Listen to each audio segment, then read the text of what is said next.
എൻ്റെ അപ്പോൾ ഇതുപോലത്തെ ഒരു ബുദ്ധിരാക്ഷസൻ എന്നൊക്കെ പറഞ്ഞു കഴിഞ്ഞാൽ അതാണ് ഈ അഖിൽ മാരാർ എന്ന് പറയുന്ന ഒരു വ്യക്തി. ഇപ്പോൾ വരും മറ്റേ സിനിമാക്കാരൻ്റെ കൊണയടി ഉണ്ടല്ലോ, അതുമായിട്ട് വരും. നിനക്കൊക്കെ എന്തറിയാവടാ, നിനക്കൊക്കെ മറ്റേ ലെൻസ് വെക്കാൻ അറിയാവോ, നിനക്കൊക്കെ തിരക്കഥ എഴുതാൻ അറിയാവോ, ഞാൻ ആരാന്നറിയാവോ, ഞാൻ അങ്ങനെയാണ്, ഞാനൊരു ഡയറക്ടറായിരുന്നു, ഞാൻ അങ്ങനെ ചെയ്തു ഇങ്ങനെ ചെയ്തു, അങ്ങനെ ഞാൻ ബിഗ് ബോസിൽ കയറി ഞാൻ കുറേ അങ്ങോട്ട് വലത്തി. ഞാൻ ഇത്രയും വൃത്തികെട്ട വാക്കുകൾ എന്തുകൊണ്ട് യൂസ് ചെയ്യുന്നതെന്ന് വെച്ചാൽ, ഇവൻ്റെ 2 കുഞ്ഞു മക്കളുമായിട്ട് ഇവൻ വന്നിരിക്കുകയാണ്.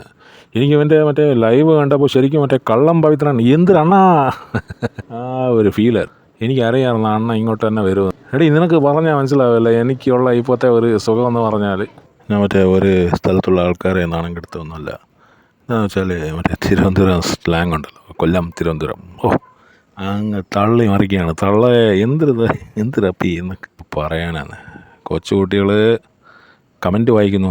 അതുകൊണ്ട് നീയൊക്കെ ഏബറച്ച്, നീയൊക്കെ പന്ന റാസ്കൽ, നീയൊക്കെ പട്ടിക്കഴവ, നീയൊക്കെ വന്ന് പറയുന്നത് നീയൊക്കെ ഓർക്കണോടാ. എൻ്റെ ഭായ്, എന്തെങ്കിലും ബെല്ലും ബ്രേക്കും ഉണ്ടോ നിങ്ങളുടെ വർത്തമാനത്തിന്?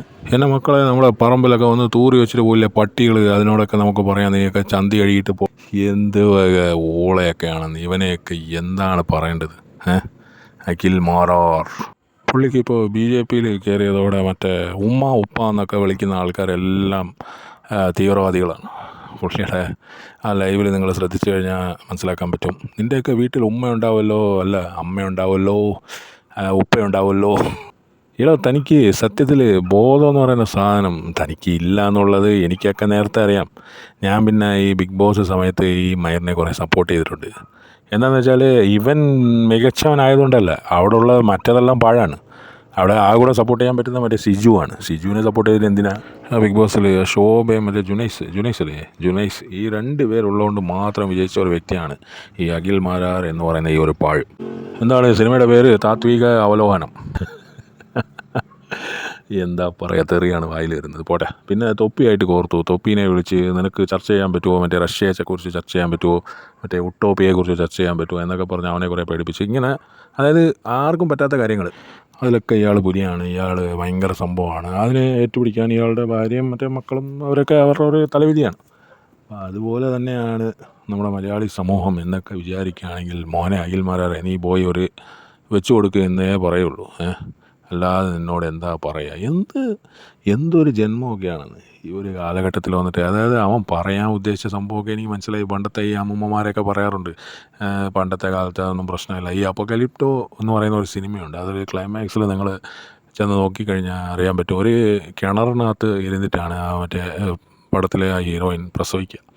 കൂടെ മോനുണ്ടാവും. പെട്ടെന്ന് അവിടെ വെള്ളം ഇങ്ങനെ നിറയും ആ കിണറ്റിൽ. കിണറിൽ, കാരണം ഇവർ ഈ കിണറിനകത്താണ്. ആ സിനിമ നിങ്ങൾ യൂട്യൂബിലൊക്കെ ഉണ്ട്, അടിച്ച് നോക്കി കഴിഞ്ഞാൽ കാണാൻ പറ്റും. ഭയങ്കര വയലൻറ്റ് സിനിമയാണ്. അപ്പോൾ അതിനകത്ത് കാണിക്കുന്നുണ്ട്. പ്രസവം എന്ന് പറഞ്ഞാൽ സംഭവം സിമ്പിളാണ്. കാരണം പണ്ടത്തെ ഈ വീട്ടമ്മമാർക്കൊക്കെ ഭയങ്കര ആരോഗ്യമായിരുന്നല്ലോ, ഭയങ്കര സ്റ്റെബിലിറ്റിയും ഭയങ്കര കാര്യങ്ങളൊക്കെയാണ്. അതായത് 8, 9, 10 എണ്ണമൊക്കെയാണ് അവർ മറ്റേ പെറ്റിടുന്നത്. പക്ഷേ പണ്ട് ഏറ്റവും വലിയൊരു പേടിയുള്ളൊരു സംഭവമായിരുന്നു ഈ പ്രസവം എന്ന് പറയുന്ന സംഭവം. 2 ആക്കി തരണേ ഭഗവതീ എന്നൊക്കെ പറഞ്ഞ് പ്രാർത്ഥിക്കുന്നതൊക്കെ നമ്മൾ കണ്ടിട്ടുള്ളതാണ്. കാരണം 2നെയും 2 ആക്കി തരിക എന്ന് പറഞ്ഞാൽ 2 ജീവനാണ്. 2 ജീവനെ സെപ്പറേറ്റ് ആക്കി തരണേ, അല്ലാതെ ഒരു ജീവനെ മാത്രം, ഒന്നിനെ മാത്രം രക്ഷപ്പെടുത്തിയിട്ട് മറ്റേതിനെ ഇല്ലാതാക്കല്ലേ എന്ന് പറഞ്ഞ് ഭഗവതീ ദേവി മഹാമായേ എന്നൊക്കെ പറഞ്ഞ് വിളിച്ചു പോകുന്നത് നമ്മൾ കണ്ടിട്ടുള്ളതാണ്. ഞാൻ കണ്ടിട്ടില്ലെങ്കിലും നമുക്കതിൻ്റെ ഒരു ആഫ്റ്റർ എഫക്റ്റൊക്കെ കിട്ടിയിട്ടുള്ളതാണ്. നമ്മുടെ വലിയമ്മമാരും അവരൊക്കെ മറ്റേ അമ്പലത്തിലൊക്കെ പോകുമ്പോഴേ, ഏതെങ്കിലും കൊച്ചു പിള്ളേർ, അതായത് നമ്മുടെ ചെറിയമ്മമാരൊക്കെ ആ സമയത്ത് ഇങ്ങനെ പ്രഗ്നൻ്റാണ് എന്നൊക്കെ അറിയുമ്പോഴേ അവരുടെ പഴയ ഒരു ഓർമ്മയിൽ, അവർക്ക് 7, 8 കുട്ടികളൊക്കെയാണ്. അപ്പോൾ അവരിങ്ങനെ ആ ഒരു ഓർമ്മയിൽ അവർ ആ വിളിച്ചു പോകുന്നത് കാണണം. ആ ഒരു പേടി, ഭയങ്കര ഒരു പേടി സ്വപ്നമാണ് അവർക്ക്, ഈ ലേഡീസിന്, പണ്ടും ഇന്നും. അല്ലാതെ ഇത് വലിയ സിമ്പിളാണ്. അവർ മറ്റേ 2 കിലോ അരി ഇടിച്ചിട്ട് ഇതുപോലെ ഒരു മണ്ടൻ. ഇവൻ്റെ വിചാരം എന്ന് പറഞ്ഞാൽ ഇവനെല്ലാം അറിയാം എന്നുള്ള വിചാരമാണ്. അതാണ് ഇവൻ്റെ ഏറ്റവും വലിയ പരാജയം. ഇവൻ്റെ ഒരു സിനിമ ഇറങ്ങിയിട്ടുണ്ടായിരുന്നു, അതിൻ്റെ പേര് പോലും എനിക്ക് ഓർമ്മയില്ല. 7 നിലയിലല്ല, 17 നിലയിലല്ല, 87 നിലയിലൊക്കെയാണ് അത് പൊട്ടിയത്. അതിൻ്റെ പ്രൊഡ്യൂസറൊക്കെ കുത്തുവാള എടുത്തു എന്നൊക്കെയാണ് പറയുന്നത്. അത് വേറെ ഒരു മണ്ടൻ, ഇതുപോലത്തെ ഒരു ചിണ്ടൻ മറ്റേ ബിഗ് ബോസിൽ കയറി ഇവൻ ഭയങ്കര സംഭവമായി എന്ന് പറയുമ്പോൾ ആ ഒരു മണ്ടൻ വന്നിട്ട് കാശിറക്കിയതാണ്. ഇവനെ വെച്ച് കാശിറക്കി കഴിഞ്ഞാൽ ഒരു 2 കോടി ഇറക്കിയാൽ അങ്ങ് ഒരു 50 കോടി അടിക്കാമെന്നൊക്കെ വിചാരിച്ചാൽ അവൻ എത്ര വലിയ മണ്ടനായിരിക്കും, അതാണ് നമ്മൾ ആലോചിക്കേണ്ടത്. ജീവിതത്തിൽ ഈ നോളജ് എന്ന് പറയുന്ന സാധനമേ, അത് ഒന്നെങ്കിൽ ഫുൾ നോളജ് ആയിരിക്കണം, അല്ലെങ്കിൽ ഒന്നും അറിയാത്ത മണ്ടനായിരിക്കണം. ഇത് രണ്ടും കുഴപ്പമില്ല.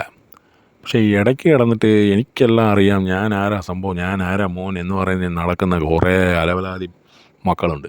ഇവന്മാരെ ഒന്നും രക്ഷിക്കാൻ ആർക്കും പറ്റില്ല. ഇവന്മാർ സ്വയം അയ്യോ എനിക്ക് അബദ്ധം പറ്റി സാറേ എന്ന് പറഞ്ഞ് സമ്മതിച്ച് തന്നാൽ കുഴപ്പമില്ല. പക്ഷേ അങ്ങനെ സമ്മതിക്കാൻ ഇവരുടെ ഈഗോ സമ്മതിക്കില്ലല്ലോ. ഇവർ ഭയങ്കര സംഭവങ്ങളാണല്ലോ.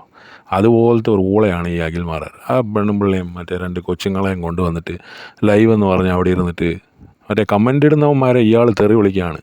ഇയാൾ മറ്റേ ആജ്ഞാപിക്കുകയാണ്, അവരോട് പറയുകയാണ്, എടാ നീയൊക്കെ നിൻ്റെ ഉമ്മയോട് പോയി പറയടാ, നീ മറ്റേ നിൻ്റെ അപ്പൻ്റെ അമ്മയുടെയും കിടപ്പുമുറിയിൽ കൊണ്ട്, എനിക്ക് പറയാൻ തന്നെ നാണമാവുന്നു, കിടപ്പുമുറിയിൽ കൊണ്ടിട്ട് ക്യാമറ വെച്ചിട്ട് അവിടുന്ന് നീ കണ്ടൻറ് ഉണ്ടാക്കടാ എന്ന് പറഞ്ഞു കൊടുക്കുകയാണ്. ആരുടെ മുന്നില്ല? ഇയാളുടെ 2 കൊച്ച് പെമ്മക്കളുടെ മുന്നിൽ. എനിക്ക് പറ്റുമെങ്കിൽ ഇയാൾക്കെതിരെ പോക്സോ രീതിയിലുള്ള കേസൊക്കെ എടുക്കാം.